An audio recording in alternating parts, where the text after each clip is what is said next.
Hello everyone and welcome.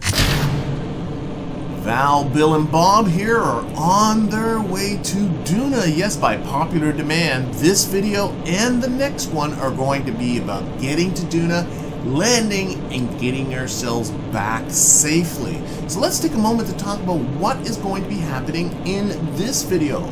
Well, we're going to start off with doing the whole design and planning bit of this. That's going to be planning our Delta V budget so that we know we got enough fuel in order to get the job done, as well as talking about the design of the build itself. Then we're going to get to the big question: how do I know that Kerbin and Duna are in the appropriate positions relative to each other for us to make an efficient transfer from Kerbin out to Duna? Then we're going to be doing the burn for that transfer itself, getting ourselves on a trajectory for Duna, and then we're going to be doing the capture at the other end. That's going to leave for next episode the actual landing on Duna and getting our Kerbals back safely.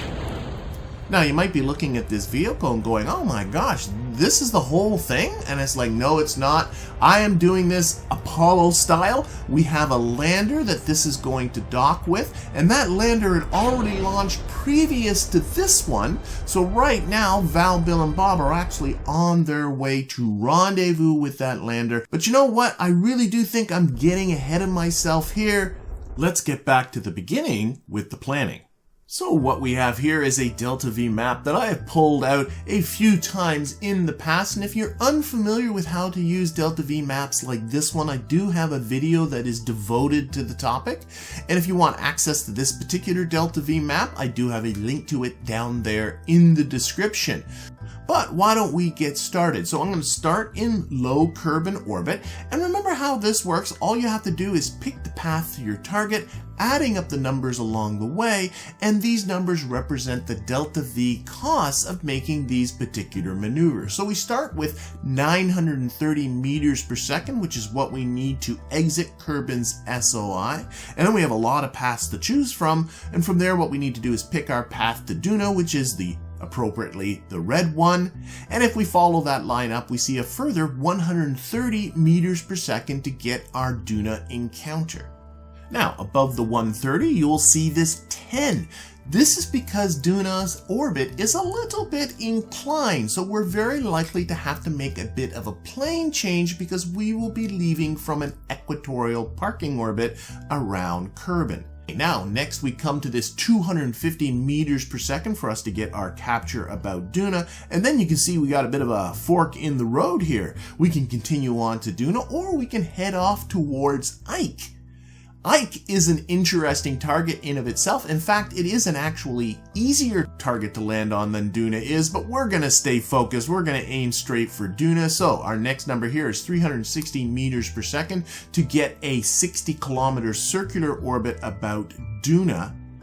And then we need to get ready for our lander. Now, remember how this mission is going to work. We have a separate lander that we're bringing along with us, and I'm going to talk in detail about that in the next episode. So what we're going to do is we're going to total up what we have so far, which is 1,680 meters per second. We're going to pretend we do the landing, and then we're going to come back up to our command vessel, and now we're ready to head back home. To figure out what the cost is to head back home, all we have to do is follow our path backwards, adding up the numbers once again along the way. So that's going to be 360 meters per second, and then 250 to get our Duna ejection, and then another 130 plus again this 10 to get our Kerbin intercept.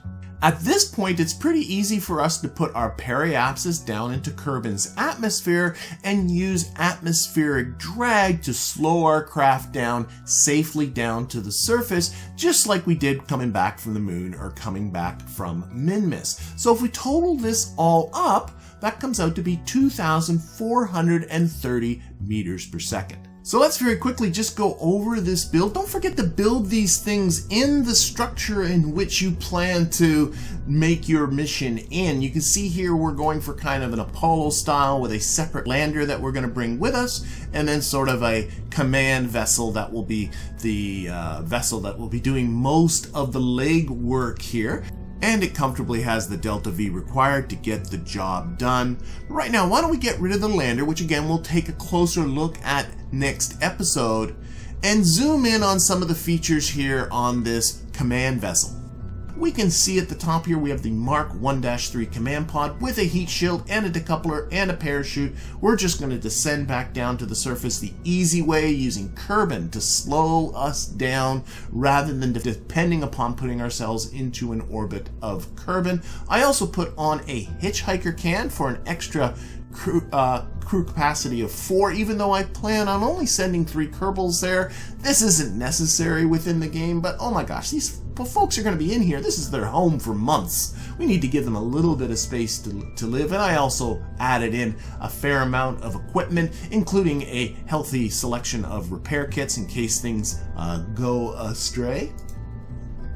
And as we make our way down even further, don't forget, we're going to be all the way out to Duna, and we have to think about communication. So I added on the 2 RA-15 relay antennas. First of all, I picked a relay antenna because I want to be able to communicate with the lander, and on the lander I'm only going to put on a single Communitron 16. So this thing is going to be the vessel that's going to be communicating back home.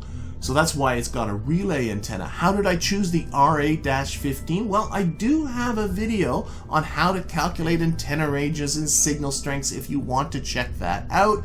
But honestly, what I use is a spreadsheet that was constructed by Pudmond.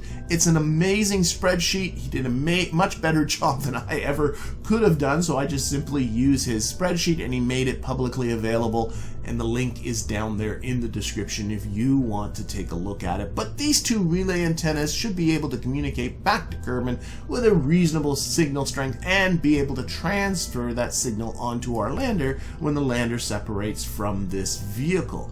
Moving our way down further though, what do we have? These glorious things. These are the LV-N Nerve atomic rocket motors. Yet to use atomic rocket motors in this tutorial, but they are excellent exactly for the purpose they are here. Let's take a closer look at them in the part description. Here they are right here. What they have is not a huge amount of thrust. They're only 60 kilonewtons each. That's why I have 3 of them, in order to give me the thrust to weight ratio that I want. But what they do have is, in a vacuum, a spectacular ISP of 800 seconds. That is way more. Just to give you a comparison, a nice orbital engine that's in the 2.5 meter range that we have seen me use before is the Poodle engine. It's 350. So its efficiency is more than twice that of the Poodle. So this makes it an excellent engine for exactly this kind of purpose, taking fairly heavy crafts on interplanetary voyages. The other thing to recognize about the Nerve atomic rocket motors is that they only run on liquid fuel. There is no oxidizer that is required. The reason for that? Well, an atomic rocket motor doesn't burn propellant like a chemical engine does, which is most of the engines that we've looked at thus far. What it does is it needs propellant to propel the vehicle forward, because that's how rockets work. They propel stuff out the back end to push the rocket forward. But the energy is coming from a nuclear fission reaction deep inside the engine itself. That's what heats up the propellant. So all you need is something with mass that you can shoot out the back. And so the game, because it didn't want to add in more propellant, simply made it okay, just use the liquid fuel for this.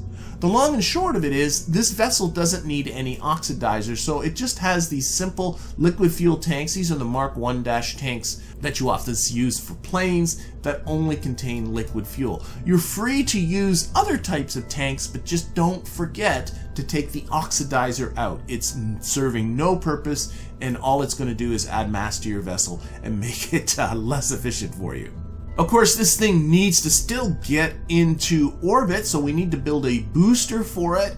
This is the biggest booster I've used in this series yet. It features 3 of these LFB KR-1x2 twin-bore liquid fuel engines. These are pretty big engines. They're not the most massive engines in the game by any stretch. I've not even broken into the 3.5 meter parts yet, but they do provide quite a lot of oomph to lift this fairly heavy ship into the air.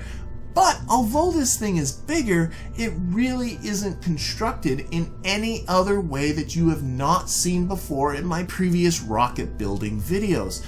Don't forget, the principles for how to build a rocket and how to fly them doesn't change just because you're getting bigger.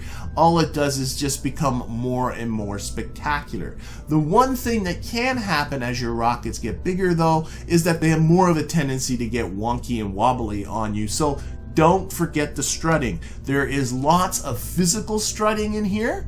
Using the strut part, you can see if I come under the fairing, I've got lots of physical struts as well. And you may find that you need to break into the auto strutting. Remember how to auto strut? For instance, if I click on this part right here, there is an auto strut right now. This strut is auto strutted to the heaviest part. You can toggle through various different options, including just simply disabling it. That's the way it is at the start. The heaviest part is typically the typical one that you do.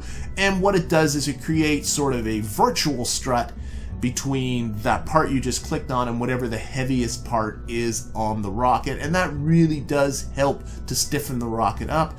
This does not add to the cost of your rocket, nor does it add to the weight of your rocket, so don't be shy in using them.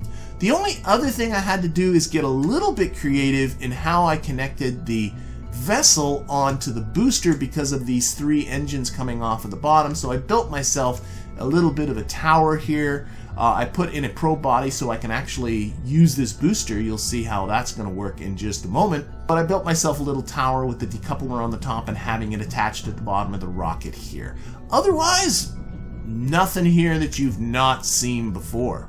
But let's get to a new problem. How did I know when to launch and begin my journey out to Duna? So we're here in the tracking station and we're going to zoom ourselves way out until we can start to see the whole solar system here, or at least a good part of it. And actually, I'm going to center the view here on Kerbal, the sun that is for this Kerbal system, or the Kerbal system. And we can sit here and look at our planets. This is Kerbin, this is Duna, and we need to get from Kerbin to Duna. How are we going to go about doing that? We've talked about doing rendezvous, getting from one location to a very specific location in the past. This is really not that different in principles. Let's pretend that Kerbin is actually not a planet, but instead a ship, and similar with Duna. And what we want to do is we're in this orbit with our ship, and we would like to fly our ship up to here. Well, because Kerbin is in the lower orbit, it will be going faster than Duna, which is in the higher orbit. So as we progress through time, Kerbin is going to be catching up to Duna. What we need to do is imagine flying our Kerbin vessel, pushing up our apoapsis, and timing it in such a way so that when our spaceship Kerbin gets up to Duna's orbit, it will be meeting up here with Duna. Of course, that's not what we're really going to do. What we're going to be doing is leaving Kerbin's orbit, but the idea is the same. We want to leave Kerbin's orbit by adding velocity in this direction. That will raise our apoapsis up to Duna, and we need to time this. So what we need is to know, well, when do we need to do that? And we do that by measuring what's called the phase angle. And phase angle is, again, something we've talked about before. Imagine connecting Kerbin to the object that is orbiting the sun, and doing the same thing with Duna. And then measuring the angle in a counterclockwise direction, starting from that line going to Kerbin to the line going to Duna. That is called our phase angle.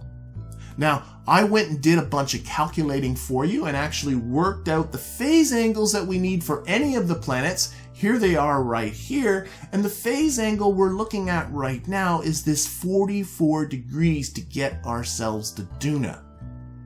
Another resource that I will provide a link for down there in the description is this wonderful website which actually does all this calculating for you as well. Just pick the planet that you're leaving from, the planet that you're going to, and it will calculate the phase angle for you. It actually calculates quite a bit more. We don't need any of that stuff. The important number really is the phase angle. What we need is this phase angle to be 44 degrees. Now remember, Kerbin's going faster, so as we progress through time, Kerbin is moving up closer and closer to Duna.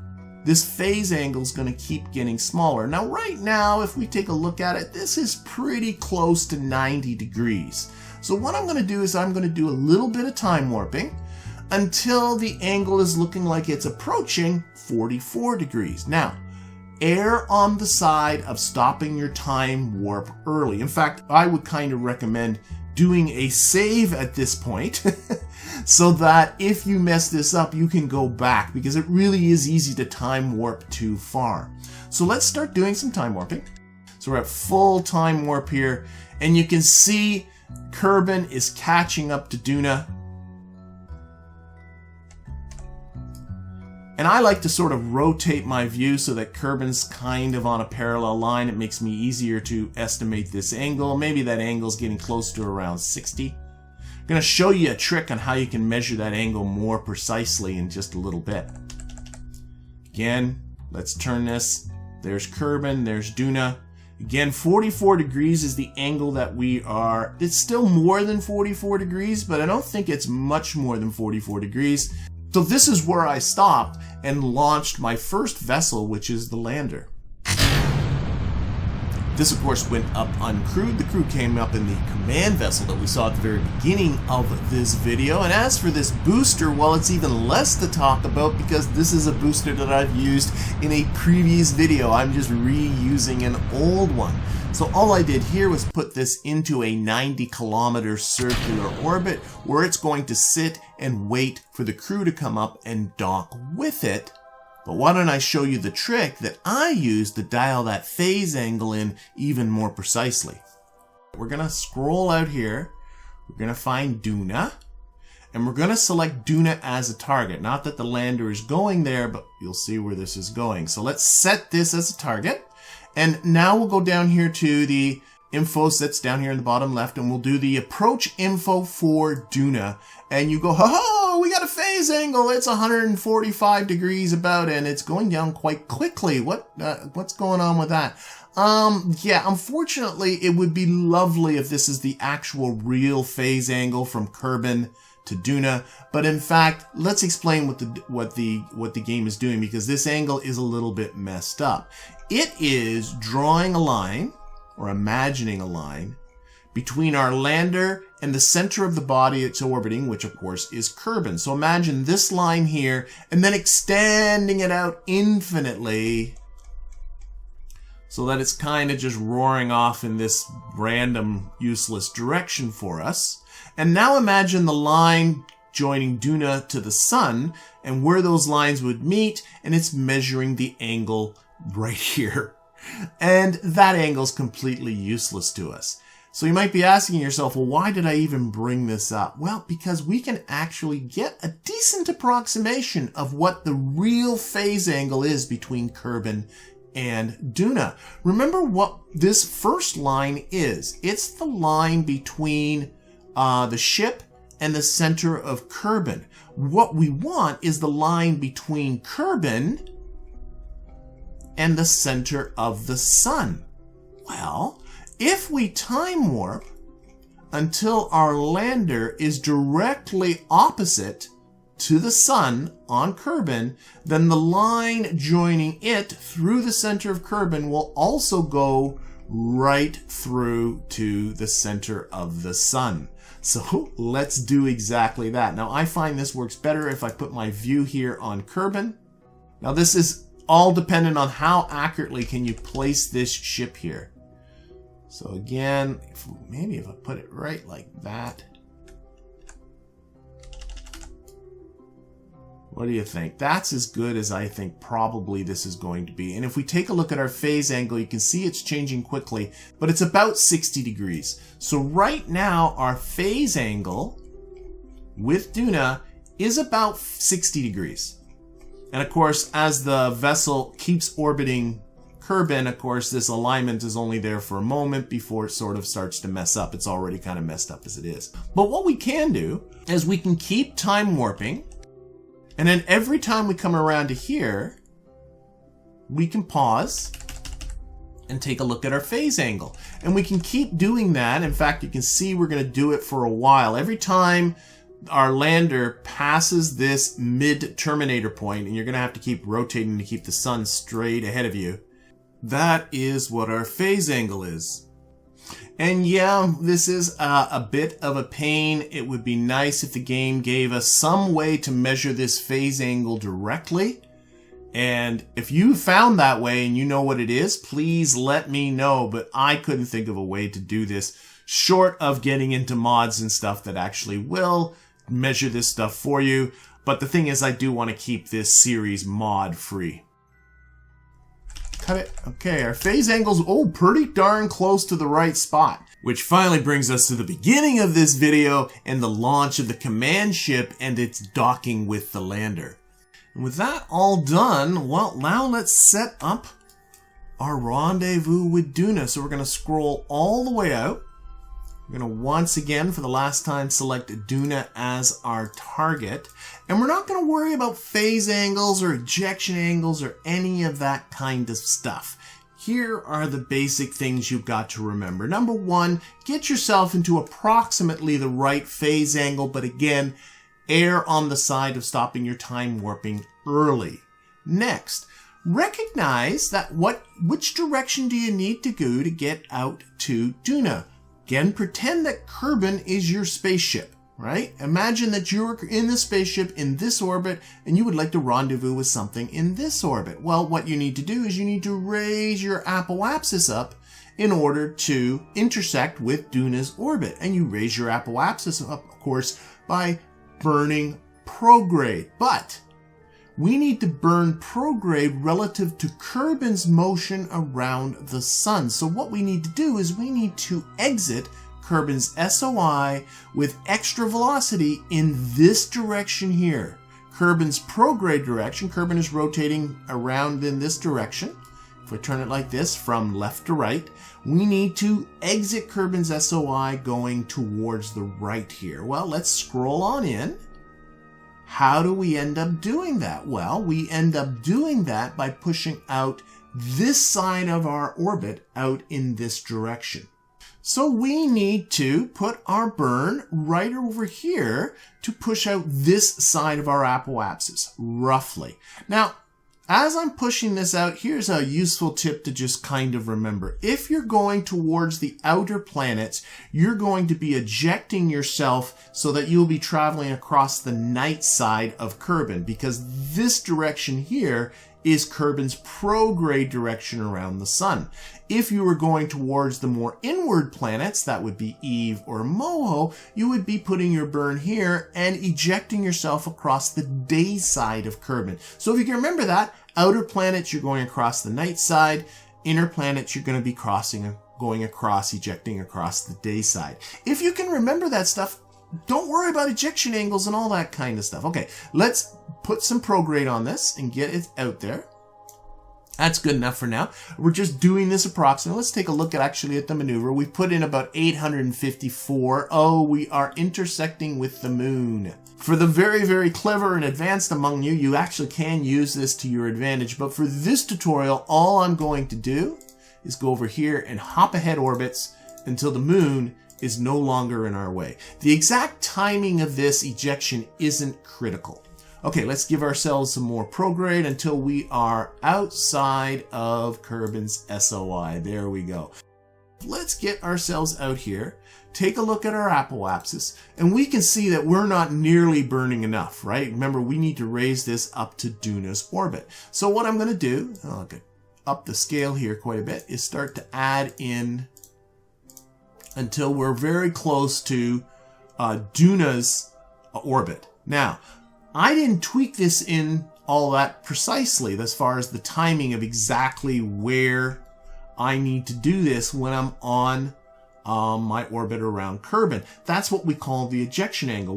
Where exactly do you need to be here? And again, you don't have to worry about that. All you need to do is scroll on out, look at your apoapsis number, go to your time numbers, maybe turn the scale down to about, let's jump up by about 50-second intervals, and push ahead about 50 seconds and watch what happens to your apoapsis.